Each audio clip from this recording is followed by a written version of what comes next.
Last August, Isaiah Thomas, Jay Crowder, and Ante Zizic were sent to Cleveland in exchange for Kyrie Irving.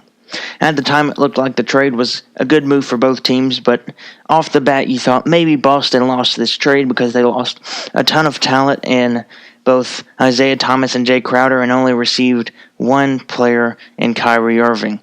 Although both Isaiah Thomas and Kyrie were all-stars, so it was an all-star for all-star, except the Cavaliers got a few more role players within the trade.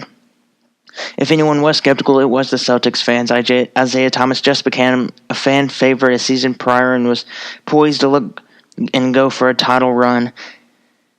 But Danny Ainge thought differently. He decided to send Isaiah Thomas and Jay Crowder to Cleveland in what already looked to be a stacked roster. Isaiah Thomas just came off hip surgery but looked ready to go in his return with 17 points in his first game with the Cavs against the Trailblazers. Unfortunately for both Thomas and Crowder, the Cavs weren't pleased with their performances and shipped Isaiah Thomas off to LA and Jay Crowder to Utah. In return, the Cavs received Jordan Clarkson and Larry Nance Jr. from LA, along with George Hill and Rodney Hood from Utah, while losing Derrick Rose, Joe Johnson, Iman Shumpert, Dwayne Wade, and Channing Frye in the process. Now we're in the Eastern Conference Finals, and the Celtics look like a powerhouse without Kyrie, and continue to dominate the Cavs through the first two games. We can look at the stats in Game 2 and say Clarkson, Nance, Hill, and Hood all combined for 5 points, compared to Kyrie's 0 points, and say technically the Cavs won the trade based off the individual players' performances right now.